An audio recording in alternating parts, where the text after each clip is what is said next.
The movie Bridget Jones's Diary premiered 25 years ago today. That movie really was my Love, Simon. It was the first time I really felt like I could see myself in a movie character. And not with her gay best friend. I'm talking about Bridget Jones. Bridget was a flawed character. She was not perfect. She drank too much. I didn't drink at 17, but I made up for it later. She smoked too much. I did smoke as a teenager. Don't smoke. She cared too much about what other people thought. Her mother got on her nerves sometimes. She wasn't at her ideal weight. But she was funny and she was lovable and she had good friends. And eventually she found happiness. She might have had to find a skinny naked bitch on her boyfriend's roof first, but like she eventually got there. It was the first R-rated movie ticket I bought for myself. The movie gave me the courage to be a little bit more comfortable with my imperfect self. So a few days after seeing the movie, I did tell my best friend that I was gay, and she told me that she loved me so much and had known since we were 3. And with her encouragement, I talked to another friend who was the only other gay person besides myself that we knew. And that gave me the courage to come out to my parents. And eventually I ended up writing an article in the school newspaper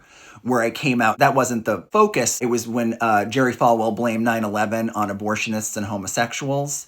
And I was just like, I'm gay and I didn't have anything to do with it, bitch. And then that ended up winning a high school journalism award later. So anyway, Bridget Jones's Diary was sort of the impetus for me coming out. I had at one point an AOL Instant Messenger screen name that was something like, I wanted it to be like the gay Bridget Jones, but I think it was taken. So I did the gay BJ 2002, but it was short-lived for obvious for obvious reasons. And much like Bridget Jones's Diary, 25 years later, some think I'm as funny and as relevant as ever, and others think parts of me haven't aged well. But you know what? Who among us? Thank you to Helen Fielding for creating this character, Bridget Jones, that I love so much. Here's a copy of her book. I got this when I was 17 years old. I have read it at least once a year since 2001. Thank you to Renee Zellweger and Sharon Maguire and everybody else involved in that movie for giving a young gay man in small town Massachusetts some hope